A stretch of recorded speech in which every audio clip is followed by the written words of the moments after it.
بسم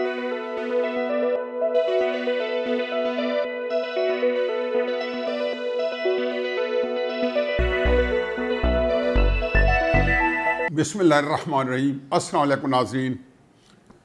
ایک خبر جو کل سے جو ہے وہ ہر جگہ زینت بنی ہوئی ہے، خصوصاً ہمارا جو میڈیا ہے، اور اللہ کے فضل و کرم سے یہ میڈیا پاکستان کے اندر ایک چیز پہ ان کا کنسنسس ہے، باقی ان کے ہر ایک کے مفادات علیحدہ علیحدہ ہوں گے، لیکن ایک مفاد ان کے سب کا کامن ہے کہ پاکستان کو کس طریقے سے دین بیزار بنایا جائے، دین کی ویلیوز روایات سے دور کیا جائے، اور ہر وہ چیز اس کی ترویج کی جائے، اس کو پروموٹ کیا جائے، ہر اس چیز کا جو کہ ہماری ویلیوز سے، ہماری اقدار سے ٹکراتی ہے یا ان کو انڈرمائن کرتی ہے، ان کو اپنے تابع لاتی ہے۔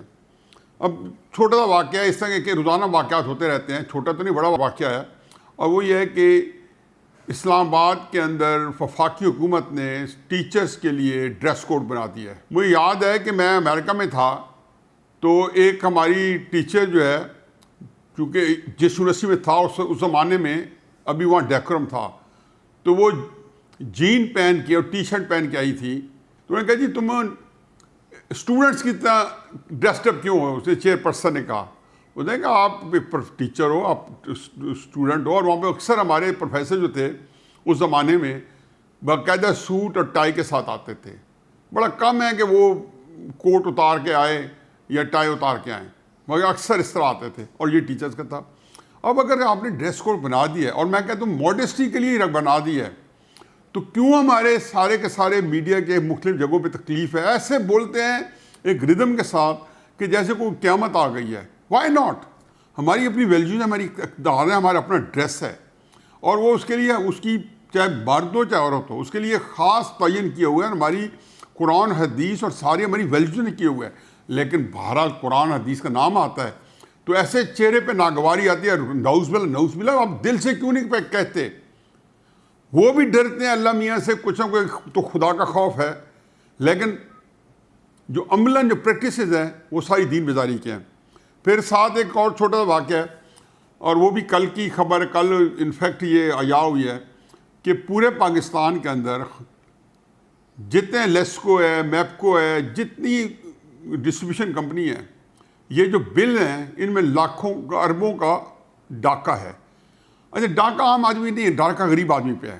کیا انہوں نے کیا ہے کہ 30 دن کی بجائے 35 دن، 33 دن، 37، 38 ڈیز کے بعد بل بنایا ہے۔ اب اس کے اندر ایک سائنس ہے، انہوں نے بتایا ہوا ہے کہ جی ایک منیمم جو 300 یونٹ ہے غریب آدمی کے لیے، وہ ہم نے جو ہے وہ فری کیا ہوا ہے، یا بڑے تھوڑے پیسے فری تو یہاں کہ انہوں نے کیا کرنا ہے، جو تھوڑے پیسے ہیں اس یونٹ کے۔ اب جب وہ 30 دن کے اندر وہ دیکھتے ہیں کہ ان کے 300 یونٹ پورے ہیں، تو 3 4 دن 5 دن 7 دن بعد آ کے ریڈنگ لیتے ہیں تاکہ یونٹ بڑھ جائے اور وہ 300 والی سلیب سے نکل کے دوسری میں آ جائے۔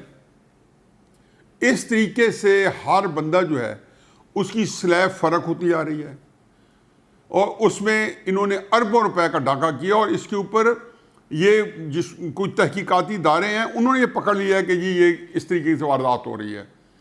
پھر اسی طرح بلوں کے اندر آپ دیکھ رہے ہوں گے پی ٹی وی کا ابھی تک ہم پیسے دے رہے ہیں، سمجھ نہیں آتی کہ جہاں ٹی وی کا ہے ہی نہیں، وہاں پہ کوئی ذریعہ ہی نہیں ہے، ان جگہوں پہ بھی، اور جو پی ٹی وی دیکھیں نہ دیکھیں آپ کو پیسے دینے ہیں، یہ تو ہے گنڈا ٹیکس، جگہ ٹیکس۔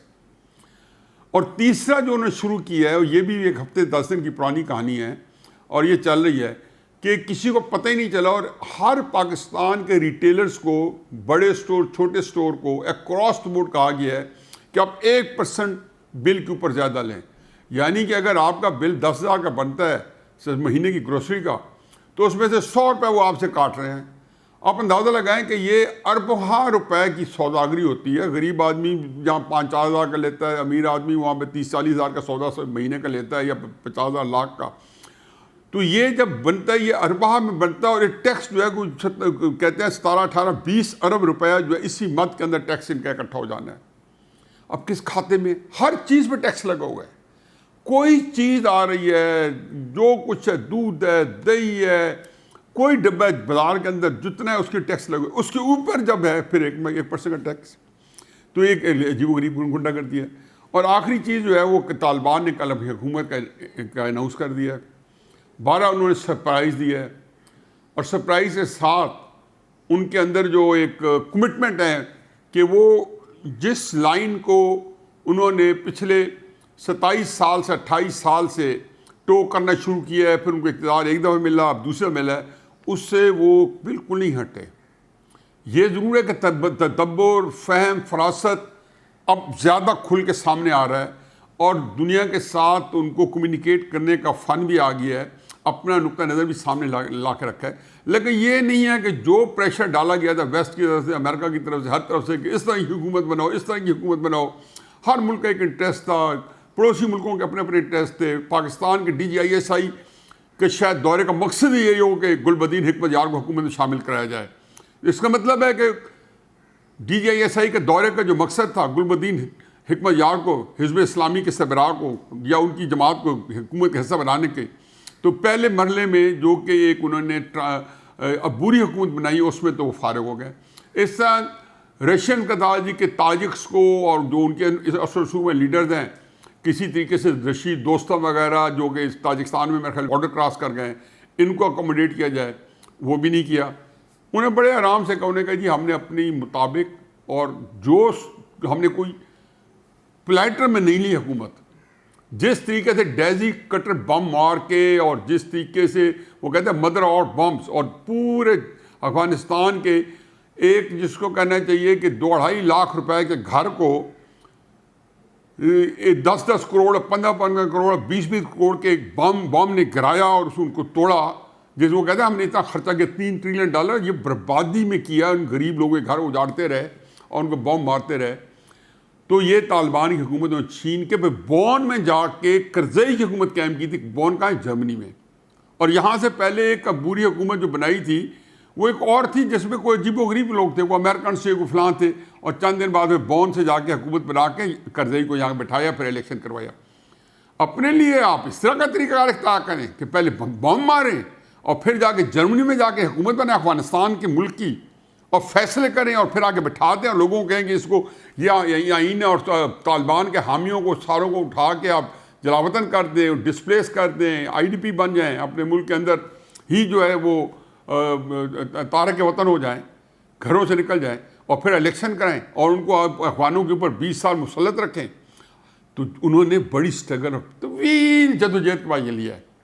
یہ ہے اب آپ کی مرضی پہ نہیں چلے گا. طالبان نے جو حکومت نے سرپرائز کیا انہوں نے کہ ملا غنی جو سامنے رکھے ہوئے انہیں ڈائلاگ میں, ان کو انہوں نے نائب امیر بنایا.